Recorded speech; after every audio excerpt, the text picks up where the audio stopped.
Sorry guys, make you wait. Islam, congratulations on a spectacular victory. You were throwing the head kick a fair bit throughout the fight. Is that something that you saw in the game plan that you think you'd be able to stop him with? Honestly, I think, and my coach told me, you have the good head kick, and I always try to land the kick when I fought, but and on my mind I always thinking when this kick landed, because I know I kick very well, and for the opponent like Volkanovski, who a little bit short, it's a best plan to landed some kick, because when you have short opponent, easy to land, and I just make him made some mistake. I show him low kick, body kick, and change to up, to head kick. This is the plan. This is what we did last couple of months. This is what we did in the locker room, and very happy. Yeah, it was beautiful. How good does it feel after the first fight was so close, all the talk about the decision, to come in here and finish him in the first round, no controversy? Really happy to finish in first round, because after, if it's happened in championship round, people start to talk, he's take this fight short notice, he's not ready for championship round. But I'm really happy because I finished all these things in the first round. Well done.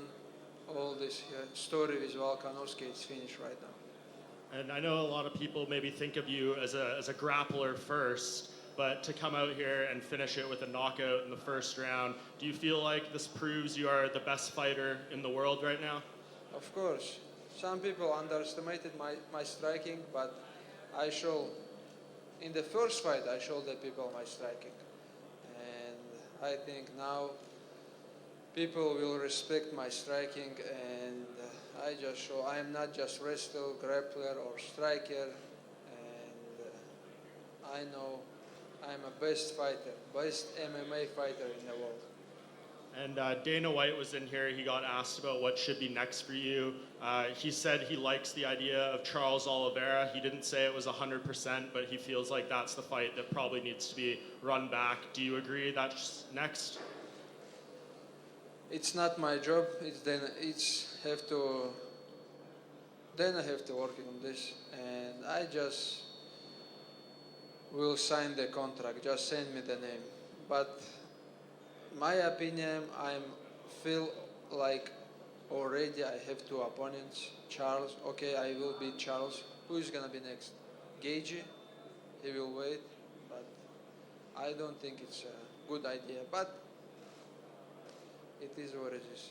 If they say Charles, okay. If they say Gage, it will be okay. Doesn't matter. I will be ready. And obviously you took no damage in this fight. Do you want to fight again soon? I assume you want to fight before Ramadan. Yeah, we have to sit with the team, talk about this, and make decision. Thank you. Islam, right here. Alex has been very active since your last fight. He fought in July, and then he took this fight on short notice. So I'm curious, if you were his coach, what would you want him to do next? Would you want him to slow down? Would you want him to fight in January? Yeah, he have to. No, January he cannot. He have big cut on his eye, and after this is, he missed very good kick. That's why he have to take some rest. 100%. If he smart, if his team smart, he have to take some couple months rest, because this is not like choke him or like body kick. This is a head kick, and like not just coach. He's like doctor. He's doctor, and his team have to make decision. Before the head kick, how do you think the fight was playing out? I try to take him down. It's not like 100% I go to the double leg. I just want to feel, I just want to catch him and feel his power, and when we go to the clinch, he used too much power. I take his head, and for moving from there, he used too much power. I feel that, you know. In the clinch, I landed a couple good knees, couple good punch, and you know, this is my plan. Before the fight, thinking I will a little bit working with him in the standing, like clinch, something like that, and I've, you know, before the fight, we make the plan. We have to kick him a lot because this guy is short. We have to kick him a lot, keep him in the distance because he really good on this. He really good to close distance. You know, to the keeping in distance, you have to use a lot of kicks. I think, my opinion, I did 100% plan what we just prepared for him. And I know you said you don't pick who you fight, but are there locations you would like to fight? Would you like to fight in Las Vegas? Would you like to fight here again in Abu Dhabi? Would you go to Canada? Like, where would you like to fight? USA is good for me because I have team there, aka I can prepare to there, and doesn't matter where. Of Canada or I don't know. We can make in Australia too, but in Australia they have to change the time. They have to give the fighters the time usually which one they have. That's it. Last. Just one more. Just one more. In the cage, in your post-fight interview, you had some very powerful words about kind of world peace and some certain things going on. Why did you feel it was important to use your platform tonight to speak on these things?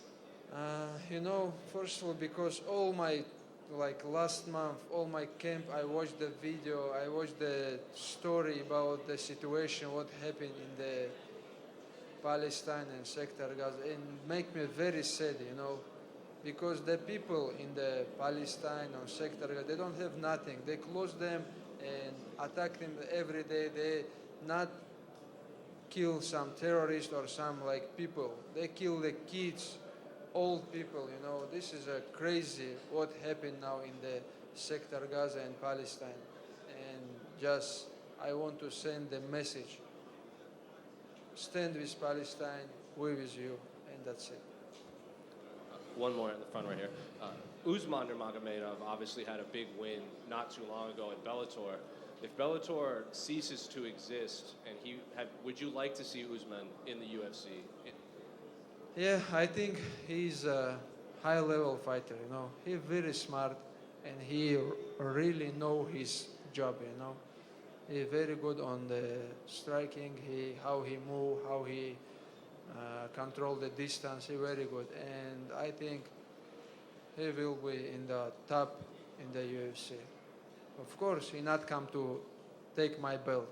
He will wait, but he's a young, he's a hungry. He can be next. If he came to the UFC, would that mean you would think about going up to welterweight to leave the lightweight division for him?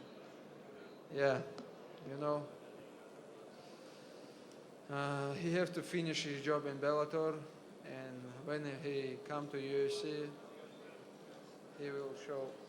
he will show our school level because our division in the team very strong. I have Usman, Amru, Sharif, Janko, like many guys who give me hard time in the cage. Sagid, Gadji, like I don't know how many, maybe I forget like many guys, but they all people who give me hard time in the cage. And iron, sharp iron, you know. That's why we have like higher level fighter in my division. Assalamu alaikum, Islam. Alexander, Congratulations on the win. thank you. Islam, Dana White has indicated on 2 occasions over this week that he wants to take the UFC to Qatar and to Egypt and also to Saudi Arabia. Knowing that, and we spoke about this in the pre-fight conference, knowing that you have so many fans in all of these countries and across the Middle East and North Africa, even if you're not competing in these events where the UFC is going, would you be looking to participate to give your fans in all these different countries the UFC is going an opportunity to meet you and interact with you? Yeah, I saw the news, and then I say we will make some in Middle East somewhere. But it's like my second home. I know in the Qatar or some other country, like the people waiting for me or some like not just me, some Muslim fighter because they're Muslim country.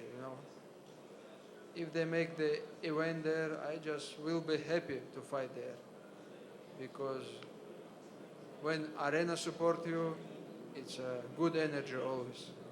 One more question from me, Islam. In all of those countries, as you indicated, they're waiting for Muslim fighters to come and represent them. In all of these countries, as well as the UAE, there are so many Arab fighters who are doing everything they can to try to get to the UFC level, and you're a big inspiration to them. What words would you give the local fighters here in the UAE and all these Arab and North African countries so that they can reach the level of success that you've reached? They have to training really hard. We training when we was born. In the Dagestan, you can come and open some gym. They all full like kids, very hungry, want to be fighter.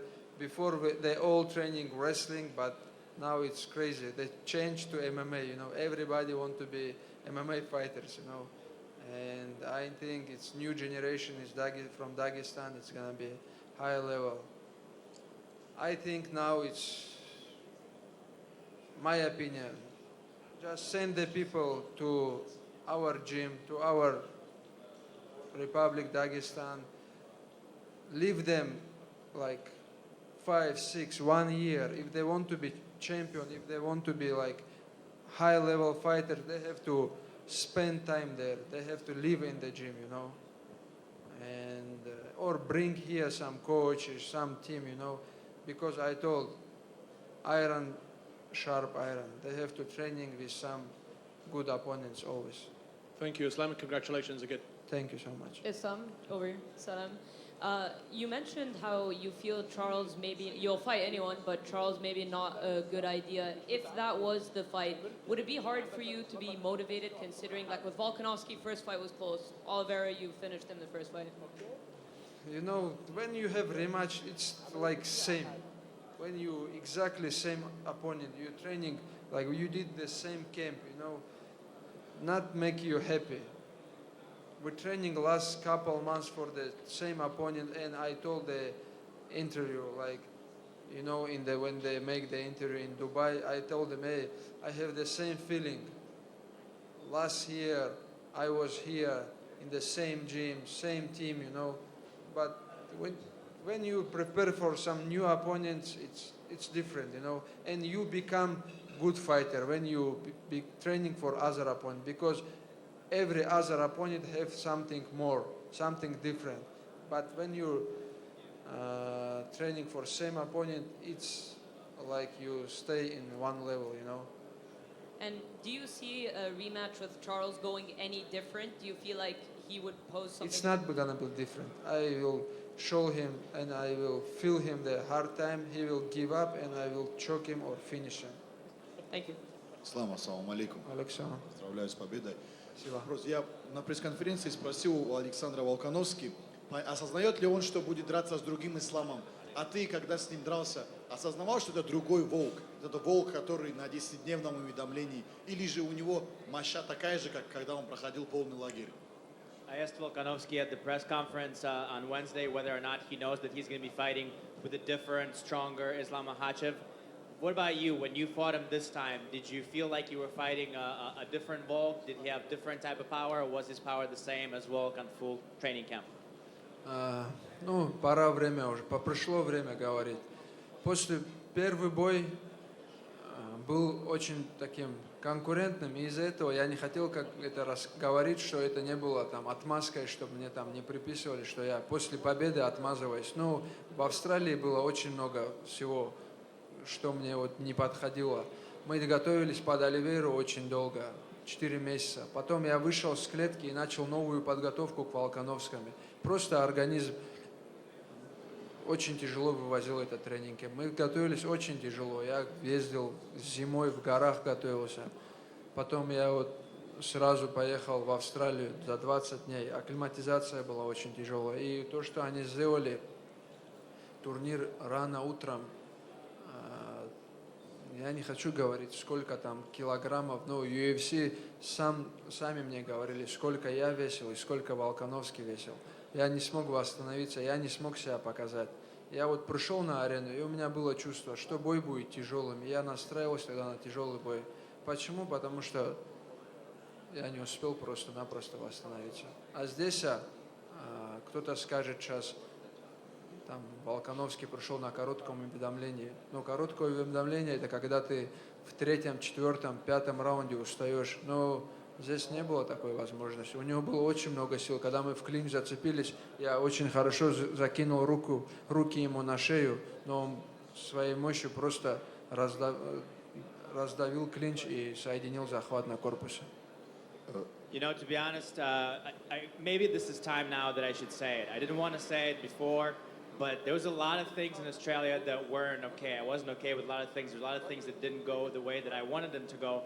And I wasn't comfortable with a lot of things. I just didn't want to make any excuses. I didn't want people to say, oh, he wins, but he's still making excuses. But maybe now is the time to say it. Well, first of all, I was preparing for Oliveira for 4 months. And then right after that, we had to go to Australia. It was really basically went from the cage after fighting Oliveira to prepare right away for Volkanovski. It was pretty hard for me. We had to go to the mountains and train in the mountains. Then we got to Australia finally 20 days before the fight. And the fact that they made the tournament in the morning, that was completely uncomfortable for me. And I don't want to say, you know, about kilograms or pounds or whatever, or who weighed how much, but they were telling me, you know, how much you weighed, how much he weighed, how much I weighed, how much he weighed.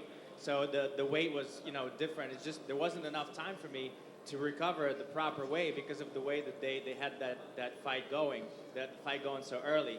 And he didn't have that type of thing, you know, he didn't have to worry about it. I felt his power, you know, even though he came in on such a short notice, I felt his power. When we got in the clinch, basically he, with his power, unhooked the clinch because he was so strong. So I didn't feel like he didn't recover back to his power. I felt his power and it was the same. Слам, еще один вопрос. Ты говорил о том, что хочешь подраться с чемпионом в полусреднем весе. Если ты завоевываешь титул в полусреднем весе, нет ли у тебя ощущения, что действительно нет никакой конкуренции в легком весе с кем драться? И переходить полностью в полусредний, чтобы защищать там пояс? You know, you said that there's a possibility that you would go up to welterweight and fight for the belt there. Let's say that you do get the belt in welterweight. Then what? Do you just say that there's no competition for you because you're going to go back to lightweight, and who are you going to fight there? Would you say that if you get that second belt, that there's just nobody to fight you?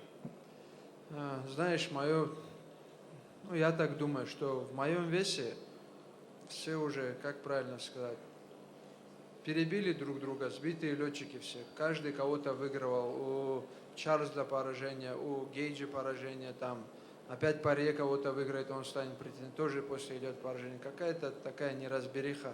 Из-за этого я говорю, надо определить реального контендера здесь. И вот второй пояс меня очень сильно мотивирует, и я чувствую, что там назревает очень сильная конкуренция, и будут громкие бои. Может быть, я там задержусь, если удастся. You know, to be honest, I think in my weight, there's who else is there to fight in my weight? I mean, everybody in my weight have fought each other kind of, and they all have, you know, wins and losses. What's going to happen? Who's going to fight? Let's say Poirier goes up, he's gonna get a win, he's gonna get a loss. So am I going to fight? I mean, I don't know who else is there, but if I go up to welterweight, you know, I feel like there might be a chance that I'll stick around there for a little while. I think there's going to be good competition there, new fights, new opponents. So we'll see what happens. Ислам, приветствую. Давид Кучишвили, Станта Спортс. Хотел спросить у тебя по поводу взвешивания. Скажи, вот не кажется ли тебе, что процедура взвешивания в профессионалах, она слегка несовершенна? Вот если, например, посмотреть у любителей, да, там бокс, борьба, все взвешиваются в день боя и, соответственно, выступают примерно со своим весом, гоняя максимум 5 килограммов. А в профессионалах вот это 36 часов, где-то там 24, дает возможность гонять по 20 килограммов, и из-за этого многие бойцы теряют здоровье и так далее. Вот как ты думаешь, не стоит ли это перенять от любителей? И если бы это было бы, вот если бы пришлось выступать вот так, когда ты взвешиваешься в день боя, в каком весе ты бы выступал? Question for you about the weigh-ins and the weight cutting process. Don't you think that in pros it's a little bit of a faulty process because you get to cut 20 kgs or whatever, how many kgs you go down, you do it 36 hours or 30 hours or 24 hours before the fight, and then people kind of lose a lot of strength because they cut so much weight. Whether in amateurs or in boxing, they weigh in the day of the fight, and so probably they're just cutting about 5 kgs or something like that, and they pretty much come out at the weight that they walk around. So do you think that there's a way that the pros can borrow that from the amateurs and from boxing, that there's not that much weight being cut? Ну, наверное, я бы не смог в 70 полноценно себя чувствовать, потому что я это уже ощутил. И перешел бы, поменял бы весовую категорию. Ну, если даже поменяют время, там, день взвешивания, по-любому будут те же люди, кто гоняет. Ну, я 99% я бы поменял бы весовую и перешел бы на более большой вес. Потому что на 70 килограмм, посмотрите, вот, не знаю, возьмите любого из топов, из топ-10, покажите мне, кто вес не гоняет, кто там меньше меня или, я не знаю. Все они огромные. Я вот с Гейджи только что пересекался, он огромный в межсезонье. Все они большие. Ну, не знаю, что-то можно было придумать, чтобы поменять. Или, может, весовые поменять, не знаю. I don't think that I would feel comfortable at 70 kgs. I would probably just move up because I don't think I would have my full potential at that weight. I would just have to go up. But if you look at the entire division, who doesn't cut weight? I mean, like if you look at all of the guys, I just saw Gagey back there, and he looks huge. Most of the guys are cutting a whole bunch of weight. So I don't know if that would be for me. I think I would just have to move up to a higher weight. Ислам, поздравляю тебя с уверенной победой. Хочется спросить, сегодня не был в углу Хабиба Нурмагомедова, но было ли уже от него какое-то сообщение? Может, он тебе позвонил по фейстайму, может быть, написал смс? Да, я только когда телефон оторвался, он мне писал, сейчас тоже переписывались. Конечно, очень рад. Я знаю, он очень хотел бы даже быть здесь и вместе с нами и находиться все это время. Ну, просто Хабиб человек слова.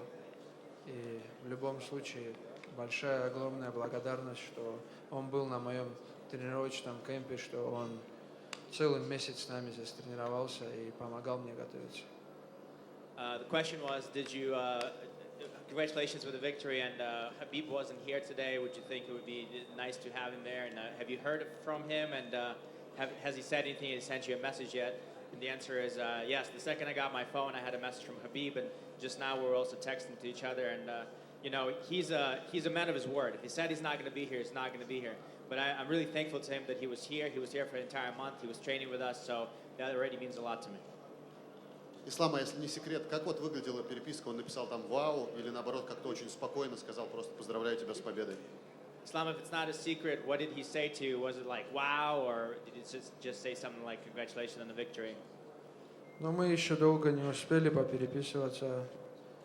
Он написал, что за ты бомба, альхамдулилля, младший, оформил четко. Вот все его сообщения.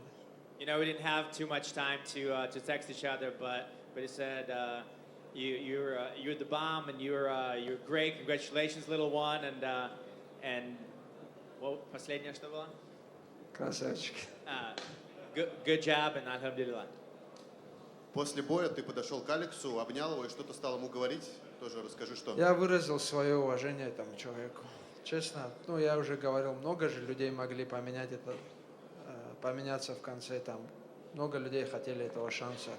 Там Парье выражал согласие, там Гамрат был наготове. Но это же не то же самое, как с Волконовским. Волконовский принял на коротком давлении, приехал сюда, интерес к бою не потерялся, наоборот, где-то даже больше, может, было в какой-то момент. Выразил ему благодарность, ему, его там тренерам. Конечно, хорошо, я-то рад так закончить бой, но желаю ему здоровья. Это такие поражения точно к хорошему не приводят. You were talking to Alex Volkanovski in the cage after the fight. What did you tell him? And I said to him that I paid my respects. I gave him my thanks. I mean, there's other guys that were an option, you know, whether it was Gamrot or whether it was Poirier. But if you think about them, you know, it's a different level. Volkanovski is a whole different level. He took the fight at short notice. He came out. The fight wasn't bad. You know, the fight wasn't lost, and if anything, the fight was even better. So, you know, I said thank you to him. I said thank you to his coaches. He's a real warrior. He's a man of his word, and just thanked him and showed him my respect. И заключительный от меня вопрос. Вот в прошлый раз ты дрался в Австралии, когда все трибуны были против тебя, а в этот раз ты дрался в Абу-Даби, когда все трибуны были за тебя и против твоего соперника. А что больше мотивирует и где проще драться? Last time you fought in Australia, everybody was against you. This time you're fighting in Abu Dhabi, and the entire arena is for you. Can you tell us what motivates you more, whether it's the boos or the cheers, and where is it easier to fight? Проще драться, не знаю, в Москве, наверное, или в Санкт-Петербурге, когда были турниры. Потренировался дома, сделал кемп дома, приехал, подрался. Ну, там кто-то пишет в Абу-Даби постоянно. Ну, в Абу-Даби, потому что руководство UFC хочет, потому что фанаты хотят именно, чтобы я здесь дрался. Из-за этого меня и сюда ставят постоянно. И мне тоже это очень удобно, потому что не так далеко от моего дома, там нету часовых поясов особо разных, только 1 час разница. Ну, когда вот вся арена тебя поддерживает, когда вот все на твоей стороне, это не только на бойце сказывается, это, во-первых, сказывается на судьях, потому что каждый твой удар, который даже мимо прошел, вся публика там реагирует, и я думаю, это дает какой-то эффект на судьях тоже. И это было в Австралии. Там я смотрю повтор, каждый удар, который там мимо лица прошел, там такие вот крики, что даже сам думаешь, я что, пропустил, что ли, в этот момент. I mean, the easiest way would probably to fight in Moscow and St. Petersburg because, you know, you do the whole camp at home, you just fly over and you do the fight over there. But of course, it's great to fight somewhere where the entire arena is cheering for you. You know, this is not too bad for me as well. This is not too far away from me. When it comes to jet lag or acclimatization, it's not hard because there's only 1 hour time difference. So, you know, of course, it was great over here. And I think when the entire arena is roaring for you, it obviously motivates you. But also, I think, affects the judges because any punch that you throw, you know, every fan goes crazy, whether you just whisked by his head or whatever, but people go crazy. And there was the same thing in Australia, I think. You know, he was throwing some things, and every time he threw something out, the entire crowd was reacting. And I was even doubting myself. I was saying, like, did I miss a punch or something? Why is everyone going crazy like that? So I'm pretty sure it has an effect on him. Спасибо. Приветствую. С победой. Вот один из самых удивительных эпизодов в этом бою был, когда у Волкановски хватило мощи и техники тебя, когда ты его прижимал к сетке, перевернуть, получается. А вот почему так получилось, как ты себе объясняешь в этом моменте? И уверен ли ты, что тебе хватит мощи для 77 килограммов? One of the very interesting parts that happened in the fight was when you pushed Volkanovski up against the cage, he actually had enough power to turn you around and kind of take control of that. So, you know, what did you think about that? And second of all, do you think that you have enough strength to actually fight in welterweight with other guys being that much bigger? Ты знаешь, у Волкановского достаточно мощи. Я думаю, он самый мощный в своем дивизионе, он самый мощный парень. Но это был как бы мой план. Зацепиться, когда он меня развернул, я в клинче, в любом положении клинч для меня был выгоден в этом бою, потому что он ниже меня. Даже в этом клинче можете посмотреть, сколько я колен хорошо приземлил ему, сколько я там ударов попал. Я в этом положении очень себя хорошо чувствую, что там, ну, не знаю, меня перевести тяжело будет в этом положении. Я там стоял уверенно на ногах. Я висел на его руках, просто прочувствовал его немного. Это как был бы, как один из планов на бой. Я вышел, сделал проход ноги, но он не был взрывной проход ноги. Я просто аккуратно оттуда перешел в корпус. Был план, чтобы зацепиться, чуть почувствовать, размягчить его и потом уже начинать работать. Насчет перехода в другую весовую категорию мощи, мы добавим качку, мы добавим веса, и мощь прибавится. Yeah, to be honest, I think that Volkanovski is the most powerful guy in his division. He has to be the strongest, the most powerful guy in his division. And when it came to, him turning me around in the cage, that wasn't a problem to me because in any position in the clinch, I have an advantage of him because he's a little bit shorter than me. So, felt very comfortable. Look at how many knees I landed. Look at how many punches I landed in the clinch. I was kind of hanging on him because I was able to kind of lean over on him. So that was the whole game plan, to kind of feel him out, clinch him, see what we can do from there. And I did go for a takedown, but it wasn't like a full-on committed double leg. It was more of like just to show him that and then go to the body after that, because I felt like I had advantage in all the positions. И если можно, последний вопрос от меня. Вот ты уже вышел на тот уровень доходов, когда ты там вполне себе самодостаточный, ты сейчас много зарабатываешь, и у каждого человека там было 4 года назад, например, не зарабатывал столько, но о чем-то мечтал, там что-то хотел купить. У кого-то это дом родителям, у кого-то что-то себе. А что, например, там, если брать последний год, вот какую бы ты самую такую значительную свою покупку выделил? Для кого? You're finally in a place in your career where you're making really great money. So, maybe if we go about 4 years ago, you were thinking about finally making this money. Every fighter has a dream of getting something. Maybe it's something for his parents, or maybe it's something for the family. What about you? If we take the last year, was there anything significant, something specific that you would like to mention that you were able to acquire? Ну, эту планку я уже давно перепрыгнул. У меня была мечта, что мой отец и моя мать, которые всю жизнь работали, отец был водителем, мама работала в кафе, каждый день с 6 утра до поздней ночи они работали ради того, чтобы я с братом ни в чем не нуждался. Вот я это хотел поменять в своей жизни с самого начала, чтобы мои родители не нуждались, чтобы они просто могли хотя бы отдыхать за все это время, сколько они работали ради нас. И этот барьер я перепрыгнул, хвала Всевышнему. Больше у меня таких целей, там что-то приобрести или чего-то нету. Просто хвала Всевышнему, ни в чем не нуждаюсь. Есть дом, машина, семья. И самое главное, счастье не в деньгах. Не все богатые люди счастливые, это 100%. To be honest, there was a goal that I've achieved quite a little bit of time ago. My goal was to help my parents out. My parents have worked their entire life. As long as I can remember, my father was a driver and my mother was a waitress. They worked from 6 o'clock in the morning all the way up until the night. And they worked to make sure that me and my brother never longed for anything, that we're able to do what we want so we have a good life. And so my goal was to achieve that, to make sure that they can finally get the rest, to kind of, for all those years that they worked, to just rest and not have to work anymore. And so that's what I did. This is something that I achieved a little while ago.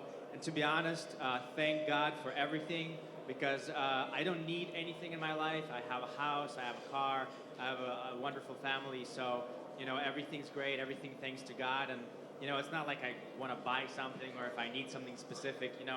I don't long for anything, to be honest. And to be honest, it's not about the money. A lot of the people that are rich, they're not happy. Don't think that just because you have money, you're going to be happy. It's not about that. Ислам, приветствую. Вадим Тихомиров, Матч ТВ. Поздравляю тебя с победой. Видно, что ты уже выглядишь уставшим и чуть-чуть это все утомило. И вот как раз про это вопрос. Можешь ли ты себе представить, когда ты в следующий раз попадешь в зал, и вот как выглядит твоя первая тренировка после боя? То есть когда она будет и что это будет? Чуть нога побаливает, честно говоря, и сейчас сижу все сильнее и сильнее. Не знаю, когда в зал попаду, но долгих перерывов не будет и никогда не было. Приду, первая тренировка регби, побороться с кем-нибудь. You look a little bit tired. Obviously, you've been asked a lot of questions, so can you let us know when you're thinking about coming back to the gym, and when you do, what do you think your first training session will look like? And the answer is, I'm not sure when I'm going to get back, just because as long as I'm sitting here, my leg is hurting more and more. I can feel it, so I'm have to figure out what that is. And then once I make it back to the gym, it's going to be business as usual. First practice is going to be rugby and maybe some wrestling, and then we'll go from there. Thank you guys. You did the hardest job in this game. Thanks so much. Really appreciate it.